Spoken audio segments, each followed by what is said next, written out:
Taowi Alchemy. Taowi Alchemy. Taowi Alchemy. A podcast. Taowi Alchemy. This is so cool. All right. So you want to start or you want me to prompt you? All right, You prompt us.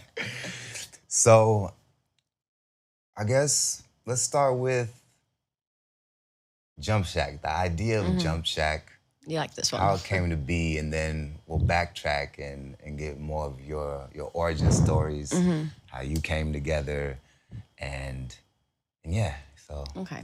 Okay, well, Do you want to start on this It one? kind of really starts with me. Back in the UK, I used to be a professional rollerblader, so skater at skate parks, and I did that for probably like my whole adult life for the last 8 years. And then slowly, as I started to drift away from that, I've started to find a love of cliff jumping. So just jumping off as high stuff as I possibly could find into water.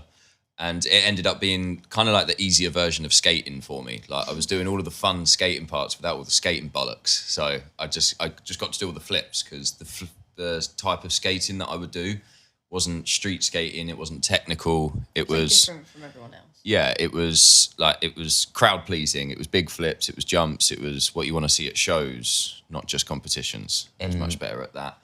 And How did you get into the skating and all of that? How did that come about? I kind of just was a bit of a nutty kid. Like I just liked doing pretty crazy stuff. Yeah, my dad was actually, this sounds like the main reason, but my dad was the first ever British skateboard champion back when it was flat ground, before the ollie was invented, before Rodney Mullen revolutionised the skateboarding world. In the UK, the flat ground, hanging your toes over the edge of the skateboard and jumping and doing kickflips like that. That was him. At one of the world's oldest skate parks in Southsea in Portsmouth, down in the UK. So I had some shoes to fill from my dad as a kid, but I always tended to drift towards rollerblades. I did quite a lot of skateboarding, but I drifted into skating because it was more, I guess I could kind of do more what I wanted with my body, which kind of shows like with what's happened over my life now that the skating side was, I just like doing flips. It wasn't specifically skating, I just like doing crazy stuff and in the most cool way possible. So That's pretty historic. yeah, You know, from your father to you, and then free jumping essentially.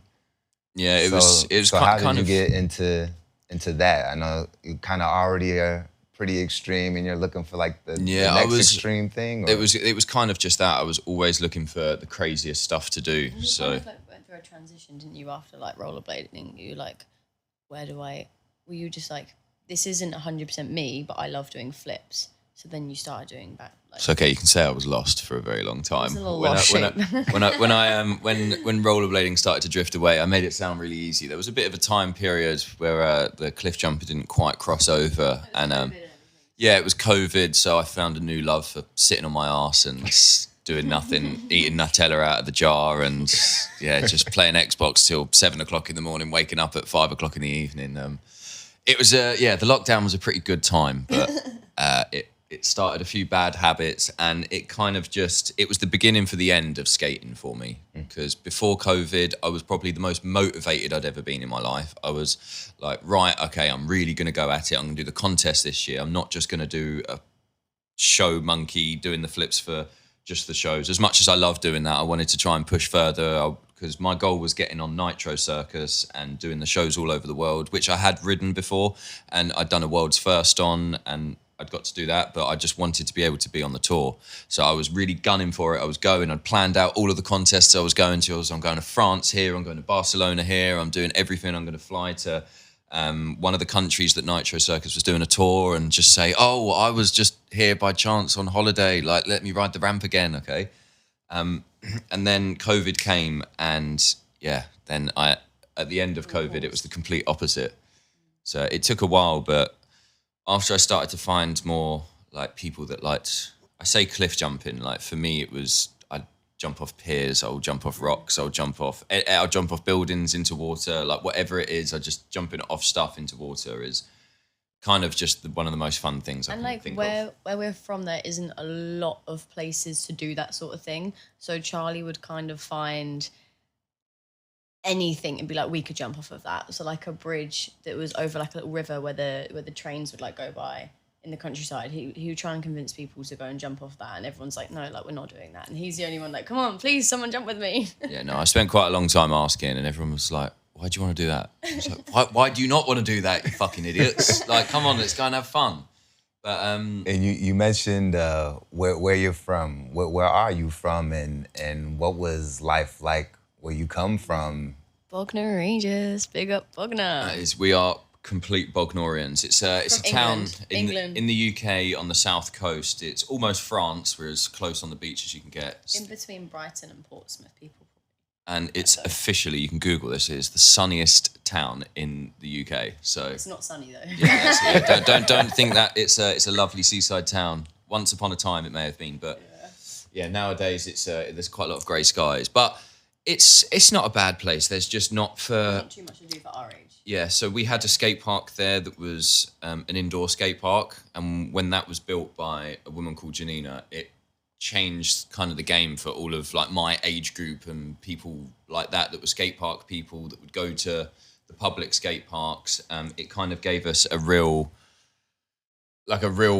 proper place to go to, like a community centre, without thinking of it too much like that. It was just a fun place for all of us to go all of the time. There was always friends to be there, and yeah, it just ended up being like the place for everyone to go to all of the time. It developed my skating. So at that point in my life, I was just skateboarding, just trying to be cool, dressing like Ryan Sheckler, my favourite skateboarder. And after a while, they'd built a foam pit there at the base. So like, if you don't know what a foam pit is, it's just a huge, it's exactly like it sounds. It's a huge pit full of foam that you can land upside down and it's okay. And when they did that, I started to use my skates, because skateboards, it's not really the kind of big air for normal skate park ability level people. You can get the mega ramp riders, but for the most part, jumping into the foam pit is a lot more fun if you are attached to what you're riding or you're actually holding on. So I would use my skates and I would just mess around, do flips in there, learn more flips, not really know what I was doing. And then one day there was an old world champion BMXer that we were quite friendly with at the base, the skate park, and he convinced me to do a backflip on everything in the same night. So scooter, skateboard, rollerblades, and BMX. And so the skateboard one, I kind of cheated. I wrapped an inner tube for a bike around my feet, and so I was kind of strapped in.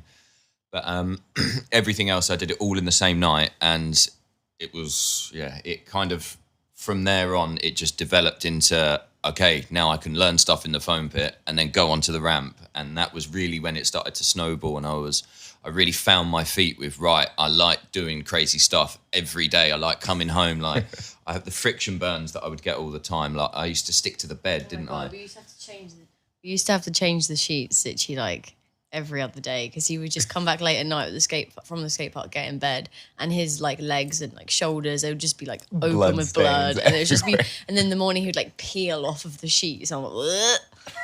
Yeah, well, it wasn't too nice for me either. But yeah, the one that always seemed to happen was I got cuts everywhere, but I did wear pads and I wore my helmet, obviously. But on my coccyx, on my back, it wasn't from bruising or anything. It was just when I'd fall over sometimes and over-rotate a trick, I would lean backwards and my skin would make the tiniest contact with the floor, and you just hear this sound, and you know that you're in for another world of pain, another few weeks of sticking to the bed sheets, waking up in the morning, look like you've got in bed with a margarita pizza or something. So how does that shape your relationship to pain? I I don't know, like it's things like that I'm a bit of a pussy with.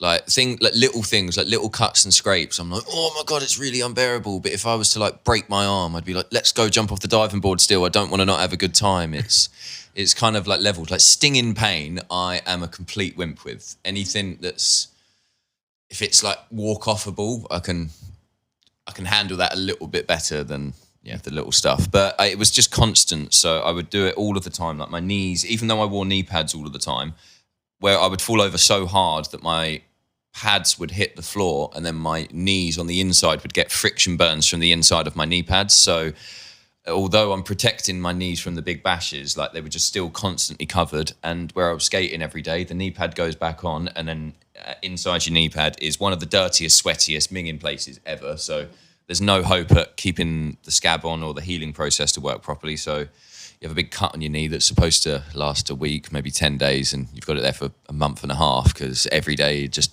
soaking it in sweat. And yeah, like I'm really making skate park sound appealing, but like when you're doing it, there's some real love to living like this, and like just accepting that that's the way it is. And yeah, you've got the cut and you've got to put the knee pad over it, and you're going to be skating on it, you're going to be falling on it all day, but it's worth it because you're there for a good time. You got all your boys with you, or girls. There's a lot of girls at the park as well, but yeah, just it's all part of the price you have to pay to have the time. Like skate park people will understand. Like every time we get a skate park person at Jump Shack, it's different. Like it's like we're on a different wavelength to each other.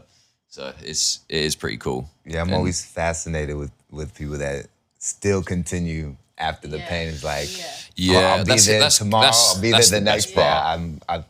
I find it inspiring. Yeah, that's the best part of it for sure. Like that's like they say, like it's about getting back up and trying again. To be honest, when you're in the mindset of like at the skate park and you just want to land your trick, you're not thinking, oh, this is mind over matter. Oh, I can conquer this. You just let me land this fucking trick. So I can stop doing it now. I can go and have a break, and then you can just sit there and you can watch the clip over and over again on your phone, and that being worth it. Yeah, I couldn't get that as a musician. It's not the time. It's just like, all right, I know how this needs to be. Yeah. And I want to get it to as closely as I know how it needs to be. Exactly. And yeah, a lot of the time it's some people overanalyze their tricks when they're trying and failing over and over again. They're like, oh, I need to do this, I need to pull my arm in, I need to pull my leg in, I need to pull everything. If you're trying it to that extent and you're going over and over again, you kind of know what to do. There's a lot of the time you just need to throw numbers at it. Just keep going and going and going and going and going. And eventually you're going to get it right. Because sometimes you can do everything perfectly and it just doesn't work. And you just got to keep doing that again. And that was more where I would see it, as opposed to people that would watch the video, go back, sit down, okay, like, right, I need to do this. I need to tuck my head in a bit more here. I'm a little bit less calculated than that. My spatial awareness is a bit different to other people's. I kind of see where I am, but I don't look at where I am, if that makes sense. It's like I've described it before as in I'm reading the Matrix, but I can't read it. I'm just seeing the green lines on it, where other people like gymnasts, the technicians that are saying, oh, I can see the girl in the red dress now. Read the code. Exactly, yeah. That's kind of how it feels to me. I open my eyes, but I don't understand what's there. So it's more just full send and hope for the best. So, yeah. And how about you? Are you extreme rollerblading? Absolutely not. What was your coming of age story like? I mean, mine was probably the complete opposite to Charlie's, because I grew up as a dancer. So I grew up in strict situations, after school, Monday to Friday, from 4 o'clock to 9 o'clock. It was in the dance studio. It was doing what you're told, when you're told. And it was like, you get it right or you got home. When you say dance, are we talking ballet, modern, jazz, contemporary? Everything. Hip hop, whatever can be danced, I'm dancing. That is not, I'm shit at hip hop. Okay. I cannot pop it at all. Like, that is just not me. No, it was, I can. Yeah. I believe it. He can pop. No, mine was just the dance studio. That was me growing up. And I mean, that's a whole story in itself, growing up as a dancer. I think that goes without saying for people in the performing world. You know how it is. It's definitely, it's an industry. But I think with being with Charley, it's been interesting because he has such a different outlook on situations to me, where I would be like, oh my God, I can't do that because I'm going to get hurt. He's like, just do it. Like, it would be fine. And I'm just like, I'm going to fucking die. And he's like, no, you'll be fine. I'm like, oh, okay. And then I try some things and sometimes it's okay. Sometimes I don't try it. And I'm like, no, I'm just not doing that. That's not for me. But yeah, so we've definitely grown up with different outlooks on things, and mine's winning. But I mean, as a dancer, that makes sense, because if you injure, you're out, and you can't perform. And if you're performing at an elite professional level, it can impact your livelihood. There was like, because I started dancing when I was like 2, and I was dancing to be a professional dancer. That's all I wanted to do. That was it up until it was a young age when I decided I didn't want to do it anymore, though. I was about, was I 15? 15. But I was wise beyond my years. And I was like, I ain't gonna make no money doing this. I was like, it's way too hard. It's too unstable. And I would see like the older girls like who came from the studio, what they were doing and where they were at now. And I was like, I don't want that. I want more. Like that's not good enough sort of thing. And so I left the dance world and I'm so glad I did. And I remember when I had to like write them a letter and say like, I don't want to do this anymore. Like, because they tried to like not let me leave. And when I wrote them this letter and I gave it to them. Sounds like a gang. Oh yeah, it's so mental. It does sound like that. That is true. Like I couldn't just say, okay, like, this is it, I'm done now. Like this is my last term. It wasn't like that. It was, I think, because I was very invested in what I was doing, and I had a lot of support from the school. I can't say I didn't, but it was very intense, and I was like probably one of the main pupils in that age group in the group that we were in, and they didn't want me to leave because they were like, well, you are a dancer, you know, like this is what you're going to do. And when I left, they pulled me into the office and they're like, so what are you going to do? I was like, I don't know, but not this. I was like, I'm just going to make it work. And they're like, what are you going to do for exercise? I was like, I'll go to the gym. They're like, you won't last in the gym. But really funny, because I think however many years later, maybe like 5-6 years later, I then became a big gym freak, and I was gymming all the time. And in that era of my life, I was like, you said I wouldn't do it. Like, right. Prove them wrong. Yeah. But that's just me. But yeah. And then how did the two of you meet? Did you always know each other? No. Or? Well, so you know, like the invisible strings and things like that. We've known all the same people because we're from the same town. Right. Small town in England. So we knew all the same people. We went to the same places. We ate at the same cafes. I worked at a cafe that he used to get taken to all the time when he was a kid. We never ever met. And then we both, a new trampoline park was opening in our town. And like, that was a big deal. Like that was a new thing. It was really, really cool. I was just leaving school. Me and my girls were walking to McDonald's and we see, it was on like what's it called? Like an industrial park? What's it called? It's like a area for, there's like cinema, restaurants, kids play areas. It's like one of those places. And commercial park or something like that. Similar to Central. Yeah. Kind of, Like upstairs they have like the arcade and the theater. And so like we were elaborate. Yeah. And we were like walking to McDonald's and we see like these posters on the side of the building like trampoline park opening, like apply. And all of us for a joke, because we were leaving school, we were like, yeah, let's just apply. Like, why not? We all got the job, and I got the job because I knew a girl from dance who was interviewing me, and Charlie got the job because he knew the same girl and her kind of mother-in-law at the time from the skate park. So the skate park and the dance world came together at that point, and we both got the job at Air Arena. And then didn't get the same job. Didn't get the same job. He was my boss. He likes to tell everyone that. And we met. I think we met a few days before your birthday. I had a boyfriend called Charlie, which is really funny. And you were newly single for 5-6 months or something? It's not new, but yeah. I guess so. I guess not. But yeah, and I mean, were we friends? Like, I don't know. Yeah.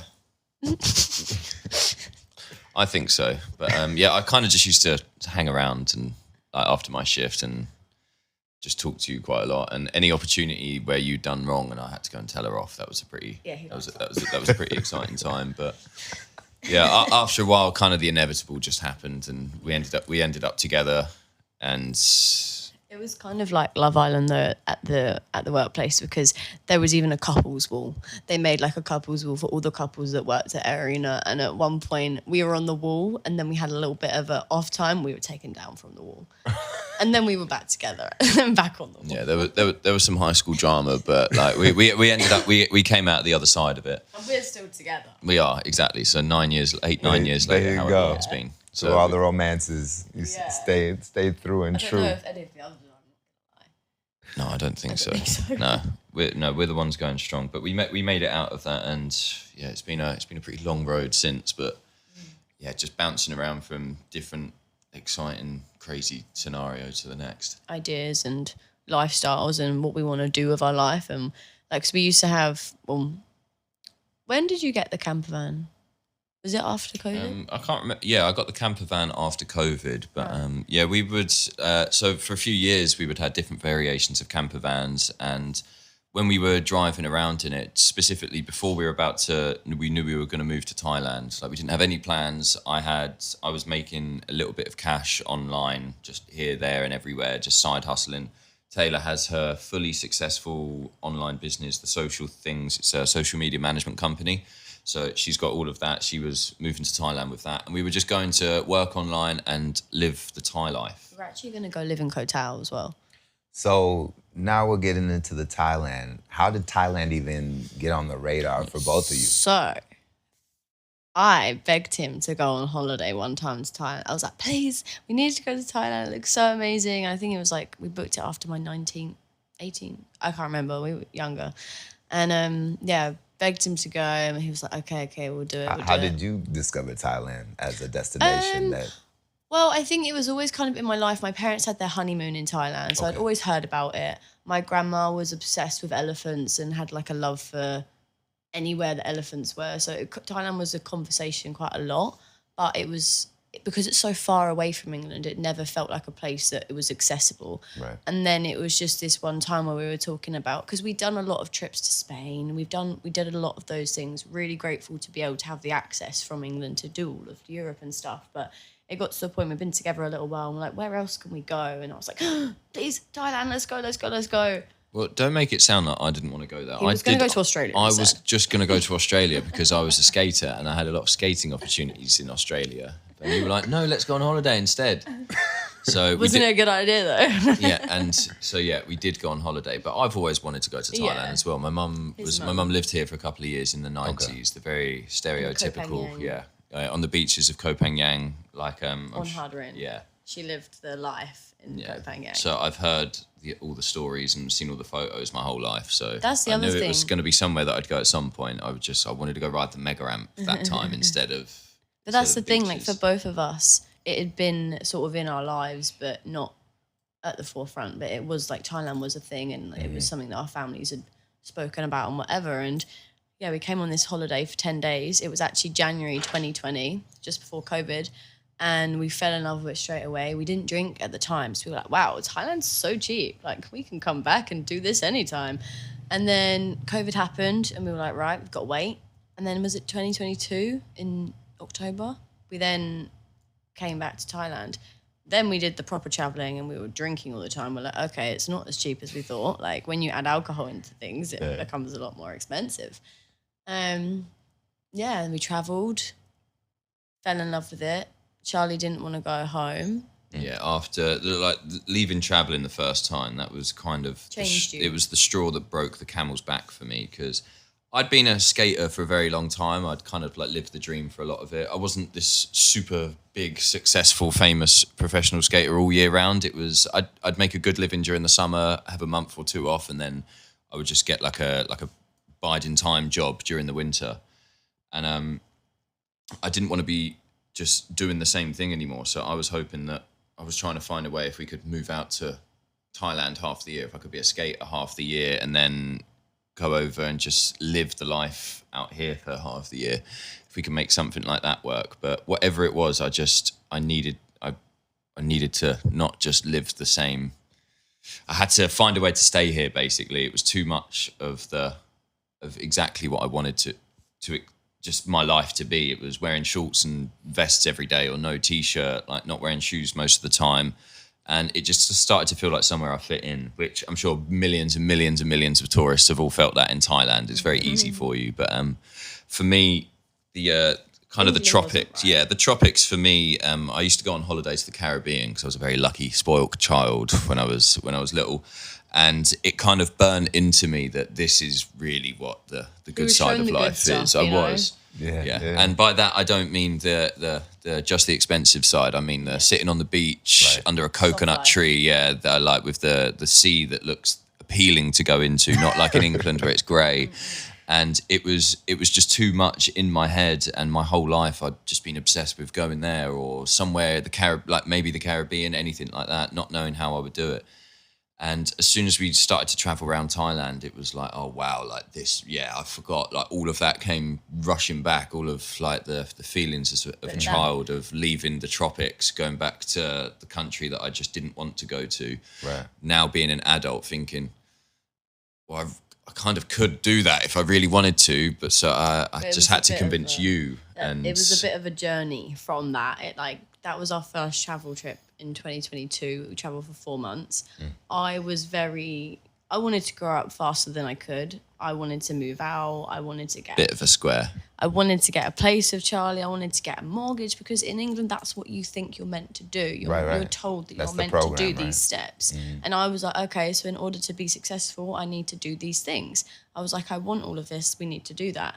And Charlie's like, oh, but we could just go live here. We could do this. And I'm like, no, we can't do that. It's not on the program. That's not how it works, And then we convinced a group of our friends to come to Thailand traveling the next year, so the next winter. Yeah, we put off growing up for another year. Yeah. We're like, let's do the same thing again, save all our money, go spunk it all in Thailand again. Then we can grow up after that. Yeah, we were like, after that trip, we'll come back, then we'll get a house and sort everything out. And then we came traveling again with our friends.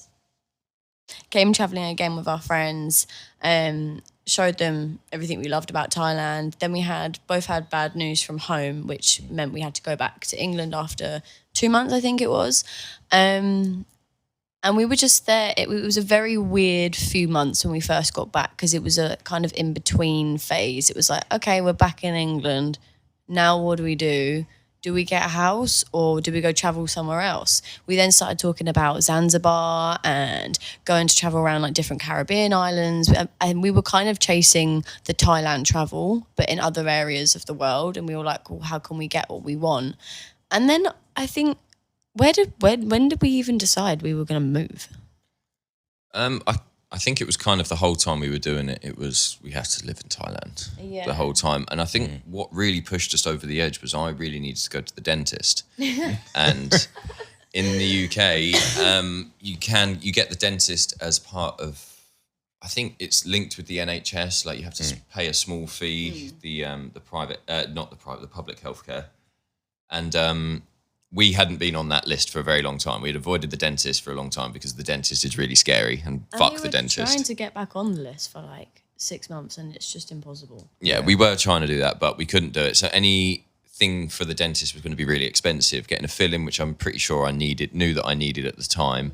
So we just started... We were going to go to Turkey as well. Yeah, we were looking at Turkey and then we started looking, maybe we just go back to Thailand for it. And then it was like, looking at rental properties. And then, let's just do 6 months there. And then it was, right, we're moving to Thailand as we're doing it. It just kind of developed into that. All the other ideas went out the window, going to Zanzibar, going to like Aruba, places in the Caribbean. Like we sacked all that off. We were like, let's go straight back to Thailand because we know exactly what we're getting.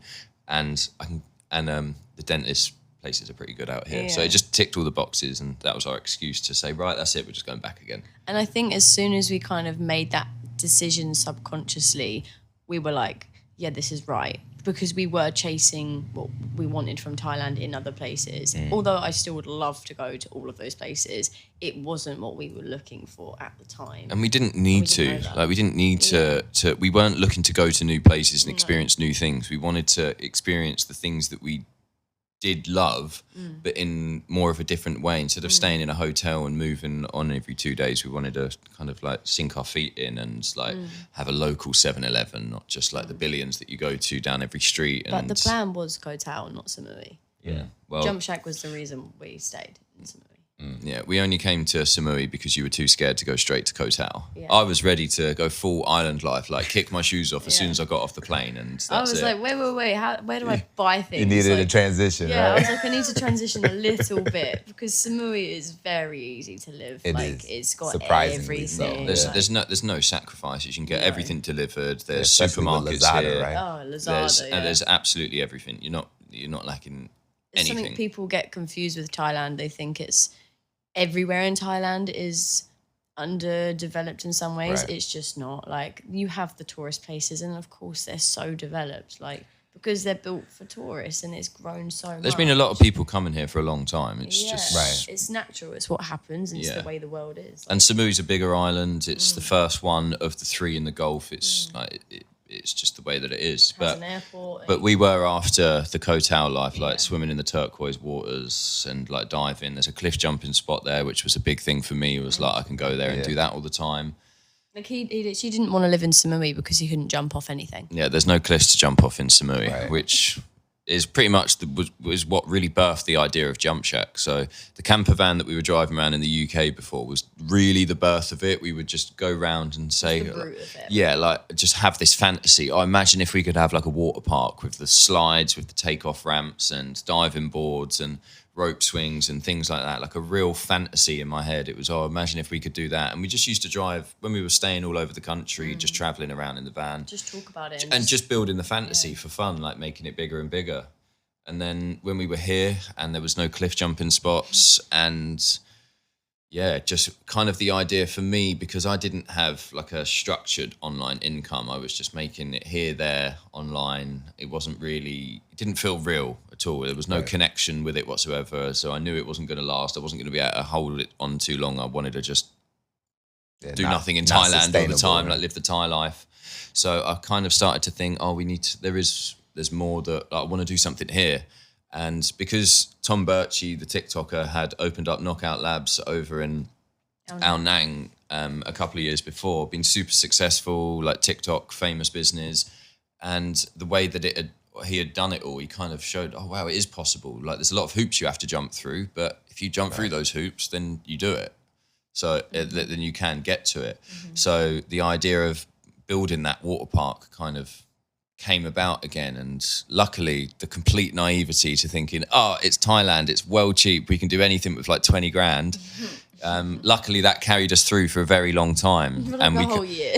We intentionally kept the wool over our own eyes with that as well. But at first we were thinking, right, that's the way to do it. So we developed it. We started looking at plots of land that we could build like a deep pool on, a diving board, a little bar with a toilet block on it. And I started designing it on like Google Sketch. We spent a few days trying to come up with the name. Like I remember the beach that we were stood on when it came to me like a bolt of lightning, just Jump Shack. And it got bigger and bigger. And then we met with our friend who works over here, and he's a designer, graphic designer. He's kind of like a jack of all trades. Yeah, does a lot of stuff. Like a lot of works with businesses, helps open a lot of them here, like designing some form of architecture, I think, but he does a lot here. And he was talking to us and kind of being like, you don't really have enough money, but like, I think like there might be a possibility of making something work with the right people. But it was a little bit of burst our bubble, but like, it kind of was like, there's something might be able to happen. Like if we borrowed a little bit more money and pushed it a bit further. And we left that meeting like not really sure what to do. So we drove off, and I think within half an hour he rung us and said that he'd spoken to his friend who knew of this place, this land on the island that used to be a place called High Park Slide Club, and it had been abandoned since COVID. So he told us, so it had been abandoned for just over 5 years. So he told us to go out there and check it out. So we did, we put this, I think he gave us the coordinates. So like he pinned it on the map and it sent through us the coordinates. We got there and we drove up this hill and we found this shithole on top of a mountain that had just been completely taken back over by the jungle. There was clearly a lot happened here. Like there was a lot of structures that had been smashed down to pieces. Like you couldn't see the floor because there was rubble all over it. And there was snakes, woods. There was snakes, spiders. That we saw some huntsman spiders. The walls were breaking down on the buildings. The swimming pool was full up of dirty black water with dead animals in it and rubbish and snakes. There were some crackheads walking through it every now and then that we saw like come up. Like don't really know what they were looking for, but they were looking for something. But we didn't see that. We saw Jump Shack. Yeah. We saw, which is something we say to a lot of people, that they come up and they're like, oh my God, you must love like the transformation. I'm like, to be honest, this is what it looked like to us. This is what we saw when we came up here. We didn't see the shit that everyone was like, oh my God, you're crazy. We just saw the vision, and it was the most beautiful shithole we'd ever seen. And it was, we were walking around like, oh my God, this is it. This is perfect. There's no way we're actually going to be able to get this, but fuck me, let's just live in the fantasy for the moment. We're walking around it, stood on top of the bar that was like cracked with the countertop in it. The ceiling had fallen down through it. Like, yeah, when we say this place was like, we found it in bad shape. It was pretty much as bad as it could get without completely starting from scratch, like being the better option. Some people probably would have started from scratch. A lot of people, I think there would have been a lot of people, or like if a company had come in to develop something there, I think a lot of people would have leveled it and started again. But I think you guys bring up a great point of kind of the magic in the beginner mind of, I don't necessarily know what I'm doing, but I see what I'm doing. You see the road. And I'm just gonna continue to invest in that vision and we'll figure it out. Yeah. That's kind of the only way that my brain works. It might be our way. Yeah.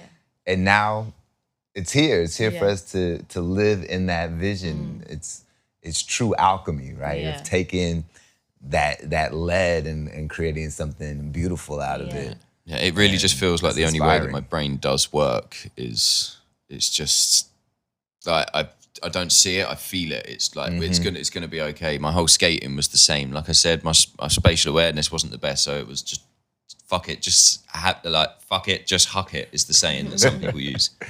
And I think what's beautiful is the balance that you both have. You're more intuitive and instinctual. You're a little more analytical, and all bases are covered because of that. And I think that's beautiful to witness. If we were both as wild as Charlie, I don't know what would happen. Well, I don't think a lot would get done. So, a beautiful chaos, right?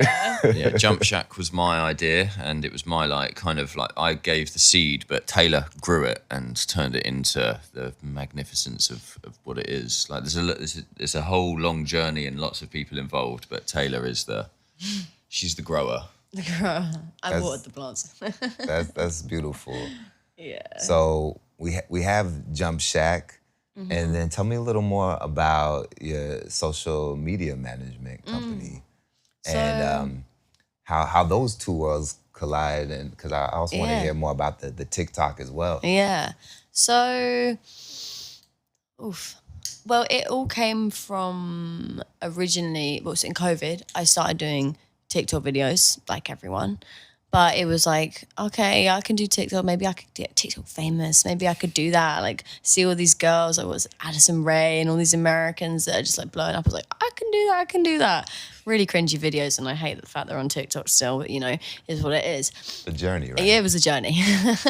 And so I just started posting TikToks on there, and I did, back in 2020, I got 100K followers, and that was a big deal then. Like, that was huge to get that sort of following then. And I was like, well, this is so cool. But it was during COVID, and then the time came where I had to go back to work.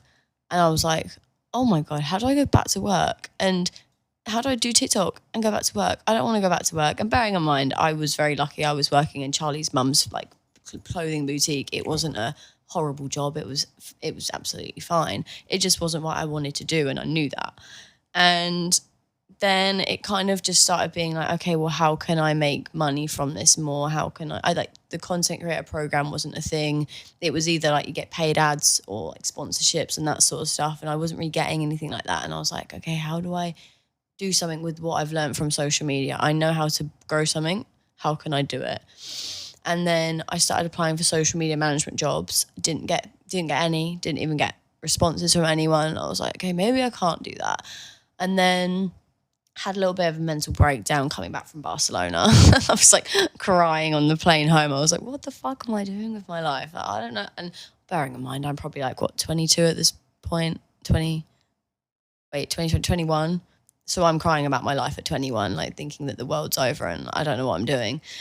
And I came back, and my dad and his friend were just they're both business guys, and they were like, just set up your own business. I was like, huh? You can do that? You can just set up your own business? What do you mean? They're like, yeah, of course, just do it. 2 days later, after being back from Barcelona, Charlie was still in Barcelona. By the time he came back 2 days later, I had set up a full business. I got a website. I'd done everything. And I'd already started to get my first client in the work. So I was just like, right, I'm doing this. That's amazing. It was pretty cool. Yeah. And because I did do some content work when I did all the TikTok stuff, I reached out to a spa called the Spa Club in Arundel, which is a beautiful little spa. I reached out to them because they supported me when I was doing my content creation, like asking me to come in for free treatments to like post about it. And I was like, maybe she'll want social media management. I reached out to her and she was my OG client and I still have her to this day, which was 5 years on in October. So that's amazing. And then it just kind of grew from there. I just grew it and being a Capricorn, you're very, very driven in results and getting what you want. So I was like, I need to have this many clients. I need to be doing this. But it was great. It was really amazing. And I did really well. I'm proud of myself for it. But it kind of got to a point where it was like, okay, this is becoming too much of my life. And there was like no day off. There's no separation. It's like and when you're in a business, obviously you're 24/7, you're never going to turn off. But when it's social media and it's really never turning off and you're running 10 different accounts for 10 different businesses and your own social media management company, Instagram, it was like, whoa, this is a bit much. Try to find that work-life balance. And like we moved here and I was working every day in the apartment. Charlie's like, what the fuck am I doing? Like I'm in Thailand and you're not even like enjoying Thailand. You're just in the apartment working. And I was like, but I have to work. That's what I have to do. You know, like, I don't see any other way. Right. And then, and then it kind of just changed when Jump Shack started. And then we just started to use our TikToks to promote Jump Shack and Thailand and Koh Samui. And that's kind of it now. But yeah, and then you used to do content back in the day as well. Well, I mean, if you can call it content, I wouldn't call it like that. Like there was, I was just a rollerblader that posted really cool flips all the time, or like at least what I thought was really cool. There's a lot of people that thought it wasn't, but I thought it was pretty cool. But that was my kind of influence. Like I wouldn't say influencer or anything. I was just a skater that posted online, and because my main focus was doing flips and was what people like to see. It was what I like to do. So I kind of thought I knew how Instagram worked, but I didn't have a clue. I didn't understand anything of it. When I first started doing it, it was when you could, if you posted anything that was kind of a cool video on Instagram, you would just get loads of views. So I remember I'd post. And it was like when you would post and you'd see how long ago they posted. So it was good to post at certain times, you know, and you could really hack the algorithm. It's like. Do you not see how long someone's posted? No, you don't know when someone's posted anyway. See, like now I'm technically an influencer and I have no idea. And it's not in chronological order. But do you remember if you used to post in chronological order on your timeline? So 7 o'clock in the evening, everyone would be posting. So it was a good time to post. But now, well, good luck. Like who knows? That did used to be the case. But my experience with social media is if you stress about that too much, it's like you end up going crazy. Like I have driven myself to mental breakdowns. You have driven yourself to mental breakdowns. I've seen plenty of people drive themselves to mental breakdowns over what they've got to post, when they've got to post, how like consistent they've got to be when they do it. If you've got good stuff to post, just post it and don't worry about it too much. It's not like if you post it at 2 o'clock or 10 o'clock, it's like if you're consistent with like I say, consistent. If you're consistent in your own way, that's not sticking to a schedule. Right. That's not doing it like that. This might not be the best advice to it, but at least you'll mentally survive the process of it. And if it is good content and if it is good stuff, then it will work. So in my head, this is good advice. And like, there's something that I say to people when they ask about like content creation. They're like, well, how do I do it? I'm scared or whatever. I'm like, you just have to post what you want to post and your audience will find you. Like the people that want to watch you will find you. And you have to make the shit videos first so that you can make the good videos. You've got to make yourself look like a tit on the internet first. Otherwise, you're not. How are you going? Like, you're not going to be cool on the internet if you haven't looked like a dickhead first. You've got to learn the hard way. The internet is a very cruel and nasty place sometimes. So you've got to thicken your skin up and As far as tools and strategies for your own mental health as content creators, as influencers, what have you found to be valuable and rewarding that other listeners might be able to utilize for themselves? Don't kill yourself if you don't stay consistent in the right way. If you're not feeling up to a video, don't stick a camera in your face and fake it out because you feel shit about it. The views won't do good. It pushes you further down the spiral. Like stepping away from it is It's always going to be better than forcing it, because you see a lot of people online that are posting at times where they clearly shouldn't be posting. It's like, just go and have a holiday, mate. Like go and have a rest. Go and have a beer. Go whatever you need to do. Walk it out. Yeah, don't come to TikTok. It's not the place for it. Yeah, just don't beat yourself up over it. It's kind of the same thing that I've learned with a lot of Jump Shack stuff is, as much as you might think that the end of the world is coming if you don't do something, it's probably not. Like, we open with the green swimming pool still. Yeah. That is like, I was battling with the green pool. We'll get more onto the swimming pool side of things in a little while, but trying to get the swimming pool blue at Jump Shack was one of the hardest things I've ever done. I put so much money, so much trust, so much everything into it. It didn't work, and we can't open with a green pool. We can't do that. Absolutely not. It's right. like, that's not a possibility. It's not, I'm being a dick and I don't want to open with a green pool. It's we cannot open with a green pool. And then 20 minutes before our grand opening, the pool's green. I'm kicking off behind the fence going, what the fuck? Why can't I get this pool green? Tayla's trying to calm me down. Some people are starting to arrive. And yeah, I opened. We had like 130 people in the first day on opening. Everyone had a really good time. Everyone kept coming up to us and saying, it's a lovely green though, so it's okay. So yeah, it's those things that you think are so impossible, like sticking to the schedule. I have to post at 6 o'clock tonight and stay on top of it. I open with the green pool. You can miss your post. It's like, just take yourself first. Put yourself first. And something as well, I feel like when you do content creation and you're starting in that world and it's all so fun, it's amazing, you're getting the views, you're seeing the progress, and you get a bit addicted, it's just to make sure you do have some separation, because at the end of the day, it is literally just on your phone. It's not the real world. Right. And like when things go wrong, it's a nice reminder to just be like, okay, I might not be getting the views, but it's literally it's on TikTok. Like, I'm living my life right now. I'm in the real world. This is what's real. If everyone's phone shut off tomorrow, it wouldn't matter. Right. And it's just something you kind of have to remember in those moments where you're like, everything's over. Like, nothing's gonna work. It's like, no, come on. Like, it's not the real world.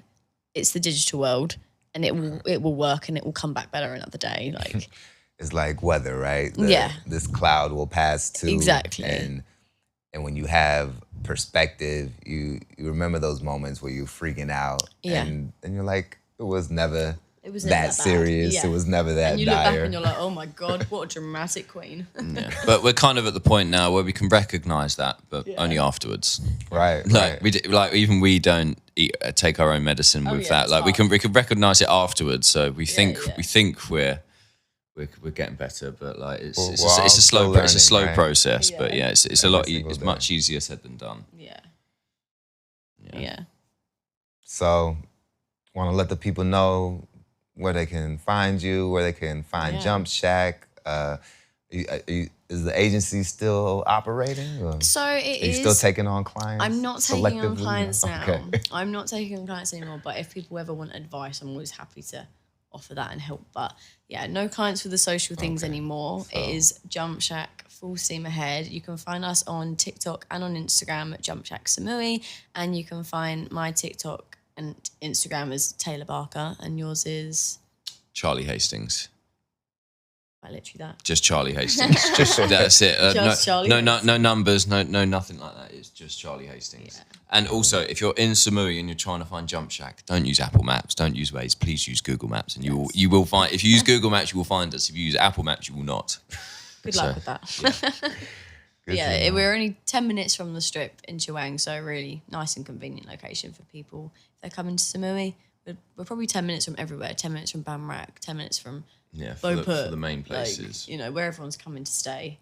We're not far, so come and see us at Jump Shack. Please, come and see the blue pool. Yeah, well, because now we've got the pool blue, now we're open, we've been going for a while. The diving board's good, and I just, my main thing is I want friends to jump off the diving board with. That's that's pretty much what Jump Shack as whole existed for. So I built the cliff jumping spot here. There wasn't anything on the island, so I brought it here myself. Instead of moving to Koh Tao and going to jump off Tanote Bay over there, we stayed in Samui. We made the diving board here. And yeah, now there's been thousands of people that have come through the doors that have got to jump off. So I don't even know if we've explained it properly in this. Jump Shack in in Koh Samui, Thailand, we are a diving board beach club up in the mountains of Chaweng, overlooking the lake, overlooking the hills, overlooking the beaches. And yeah, we've got 2 big swimming pools. We've got infinity pool. We've got the 5-meter diving board. We've got the 3-meter diving board. We've got the fake beach up there with the sunbeds. We've got a bar, and we've got a restaurant that's got one of the best chefs in the entire world on. We eat his food all day, every day. On our day off, when the chef isn't there, we are lost and hungry people. Yeah, I'm starving. I'm absolutely starving. But yeah, and Jump Shack, there is actually nothing like it in Thailand. We are, right now, what day is it today? Is Sunday. As of January 2026, we are the only diving board bar in Thailand. Like right now. And it's amazing how full circle it is, right? So crazy.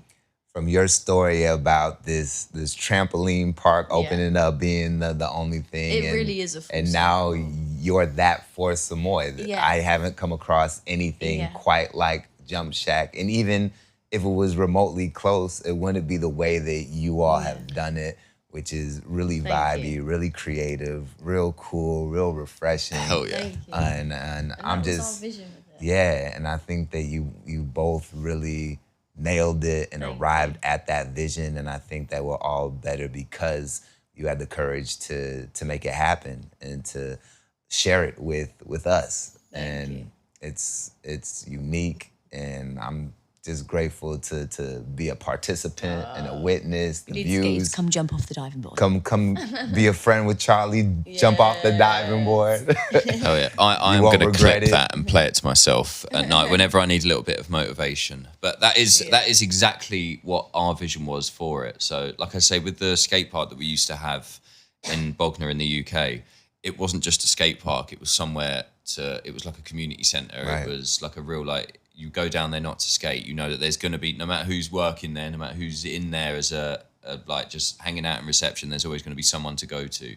This place by the river that is actually closing down at the end of the month, which is really sad. But they were a place by the river. It was an English fella and his American wife. They owned it. They had a diving board into the river on the edge of, right in front of their bar. They had a little springboard. They had a swing to jump off with.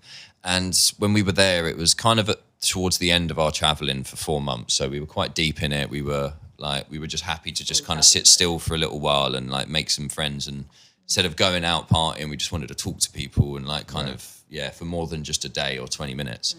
And I just fell in love with what they'd done and the life that they were living and just how relaxed they were and the staff that they had around them and the relationships and the locals, and having a diving board into the water, which was what I loved that there. We ended up leaving Cambodia, going to Vietnam, which was part of the plan. And we didn't have the best time, so we just went straight back to this place and stayed there for another 10 days or so. And it's places like that and the skate park that we've taken some of the best parts of and just tried to put it into Jump Shack. So there's already local kids on the island. There's some international schools and the kids are coming here. They've done their first backflip on the first day and now they're coming down. I get these kids, there's 2 of the kids that I get to teach other people to do it sometimes because their energy is really good. And yesterday, I want to build up the kids like this. Like yesterday, one of the kids that comes quite a lot, he came up to us. We were sat at the bench we normally sit at, and he comes over and he's like, "Hey guys, I'm sorry I was a bit late today. I have football." And we're like, "Oh, it's okay. You don't need to be sorry. This is your place. Just come hang out." And it's he just feels like he needs to be here and be a part of it so much. It's just. I just think it's wicked. For me, amazing. Being that kid at the skate park, the little grom that was just wanted somewhere cool to go to, to now be able to provide that on the other side of the world from where I grew up and in a very different way. And for kids that don't have too much here. There is not a lot for kids on the island. So, it's a great place for them. Yeah. And if there's anyone on the island that's got a similar mindset to me, then they're going to have a much better time because I'm an absolute turbo nutter bastard lunatic with just the way that I want to do. You'll be able to have heard it in this podcast. I jump around. I don't stick to the story. I lose my train of thought. But it all works quite well in the flip world and the excitement and just the spontaneity of it all and just try to be as crazy as possible all the time. So if you come to Jump Shack, you might see someone who looks like a bit of a crackhead running around saying, "Everyone do backflips," pushing people in. I bribe people with free drinks all day long. I'm like, if you do a backflip, he bribes kids with ice cream. Kids. I offer soft drinks or ice cream or Oreo milkshakes, whatever they want. I'm like, if you jump off the top. Yeah, whatever it is, and as every single time it happens, no one's ever listened to me and gone, I'm going home, I wish I hadn't done that. Even if they get a little bit hurt, the fact that they've gone to try it is such a big thing. And for me, I've spent quite a lot of my life being like a bit of a coach. I used to go into schools and teach people how to skate and ride BMXs. And to be honest, I didn't like it that much with the way that it was specifically. Right. Like I was going in there to teach, and it was a group of kids that not all of them really wanted to be there and do sterile. It. But with Jump Shack, then the kids that are on top of the diving board, even if they're terrified and really letting the fear take over them, and I can see that the fear is stopping them from doing what they want to do, that I put in my energy into them, it's different because I can see, I know that you're scared, and I can see that on the other side of that is the happiest kid in the world, because that was me. I was a little bit scared of stuff when I was a kid. Luckily, my mum's a bad man, so she used to push me into doing loads of things, and that helped me. And I just get to be that person for lots of kids, and not just kids. I say kids, it's mostly adults that I get to do this with. Yesterday I got, I don't know how old he was, but he got 2 kids come to Jump Shack, was scared to do the backflip, and a lot of the time you just need to be a hype man. You just raise the energy, raise your voice a little bit, and just sound exciting and make people feel confident in it, because something like the diving board and the water, it's such a simple concept what we've got there. It looks scary, but all you're doing is you're just jumping off something into water. So when you go to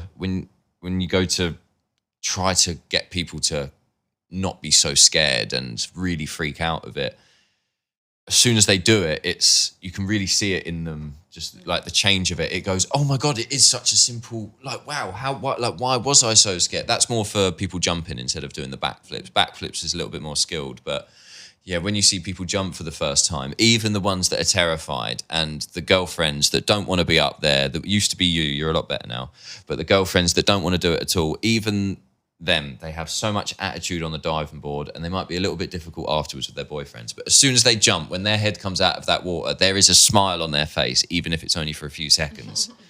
And it's kind of ended up being, that is the main part of my job now. It's the coaching in the free way. It's not coaching, it's I'm a hype man. Yeah, I hype people up to do stuff. I'm not doing the backflip for you. Like, people come up to me and they're like, "Oh, thanks so much, man." I'm like, "What are you thanking me for?" I just shouted. I'm just, come on, do it. But yeah, you can do it. You're touching on something quite profound. Even though in its simplicity, you're transforming people's cognition, because a lot of people are ruled by fear. Mm-hmm. And you also brought up a great point of, it's not even the kids mainly, it's the adults, because we get so locked into our ways of being, Absolutely. Our belief systems, and we don't have that childlike openness or exploration, or let me just try this and see what happens. Yeah. It's like, well, no, if it's not a calculated risk, I can't take it. Mm.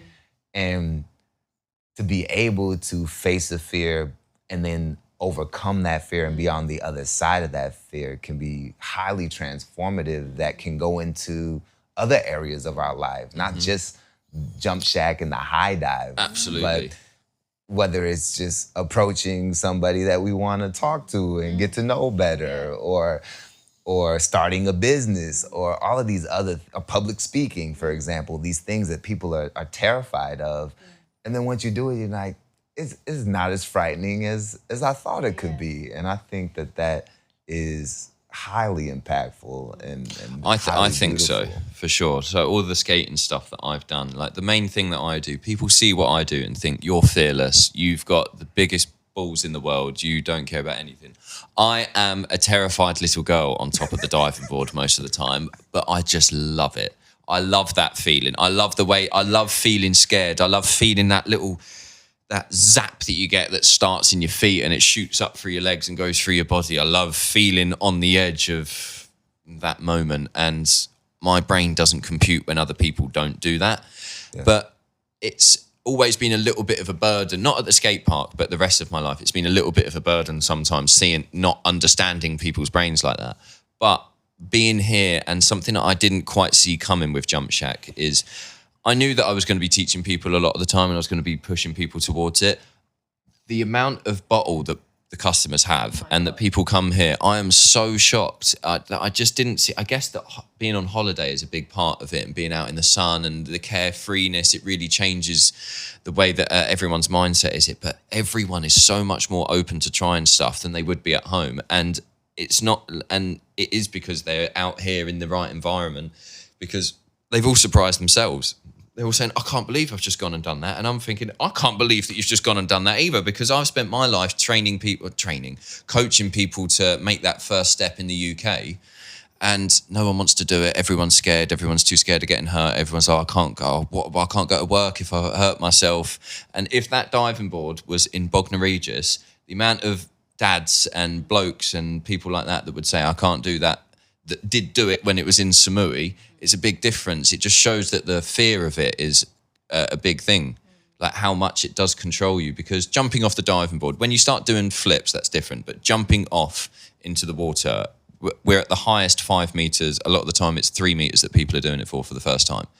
As long as you get away from the diving board, you're going to be fine. We've got lifeguards. There's enough people around. Like, you're going to be fine. Like, the worst that's going to happen is you could slap a little bit. You're absolutely fine. It's not high enough to worry about it. But you do, like, I have heard people say like, I wouldn't be able to go to work if I didn't do it. But then you get acclimatized, and when there's a lot of people up there, and there's multiple people doing their first jumps or multiple people doing their first backflips, it makes the guy that's standing at the back that was trying to be quiet kind of come forward a little bit. And it's like, oh, well, everyone else is doing it for the first time. And yeah, every day I'm just in shock at the amount of people that are just, all right, I'm just going to give it a go. And a lot of that, I think, does reflect off of my energy. I guess I can give myself a little bit of credit there, because I do try to be, but I guess naturally now, with Jump Shack being what it is and living the absolute dream here, I am the most authentically myself, and this version of me is just a really excited ball of energy that wants everyone to jump off all day long, learning stuff, scaring themselves, pushing themselves, because everyone that does do that ends up having the best day ever. The people that do their first backflips, they leave us a review, or they send us a message, or they just tell us in person how much it's meant to them. And I just get to experience that all day, every day. So if anyone out there wants to learn their first backflip or jump off a diving board, then I'm your man. Then holler your boy for the backflips. Come to Jump Shack, right? That's I think it, it's exactly. Beautiful like where we're been breaking able to through. Create a space for people to overcome their fears. And it's quite metaphoric of just jumping into the unknown if it's your first time. And exactly. And that's life, right? Every single day. You might think that you know, and then something doesn't go according to plan to just prove to you that realistically, none of us have got a fucking clue. Exactly. Yeah, we all live on a floating rock. Yeah. We're faking it till we make it. That is what we're all doing. Because even after this, right, when the inevitable death comes, we don't know where we're headed after that either. And that's just embedded into the waking up each day and just being open to what is. Yeah. Just have a good time. Don't be miserable. But yeah, this has been great. I want to thank you guys so much again for taking the time out of your busy schedule to have this conversation. It's been a great conversation. I've enjoyed getting to learn and know more about you both, and I'm looking forward to all of the other ways that you continue to grow, continue to inspire, and yeah. No, I'm wicked. Like, this is another thing. Having a place like Jump Shack, it gets us to be able to meet people like you all the time. Yeah. Like, this is our first podcast coming on here and trying to cram our story into one conversation. So it's been you're a cool guy, so we're really cool. Exactly. Just glad to do it with meeting cool people like you is is the second best thing about Jump Shack. Making people do the flips is the best thing for me, I will be honest. But meeting all the cool people such as yourself all the time it's wicked. And like, it's finally like we're in a place where we're meeting the people that we want to be meeting all the time.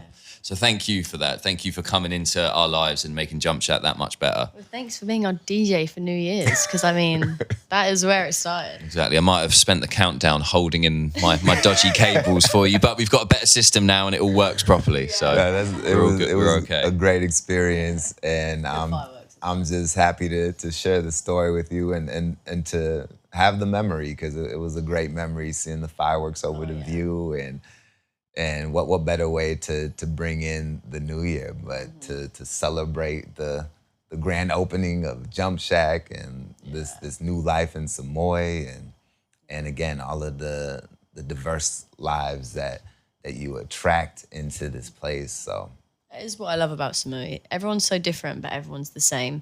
And everyone just gets connected here because everyone talks and they're like, oh yeah, I'm the same as you, but we're from here, and we've lived different lives, but we're the same. It's so true. And I love it. Everyone is seeking a similar quality of life. Yeah. When Thailand's pretty good at bringing people together. Yeah, Thailand is the one. That's the biggest thing for us is without Thailand being Thailand, then none of this means anything. Jump Shack doesn't exist. It's just an idea in some dreamer's head. So yeah, let's big up Thailand as well. Let's go. On that note, shout out to the Kingdom of Thailand. Yeah, shout out to Thailand. for creating such a beautiful country. Absolutely. Absolutely.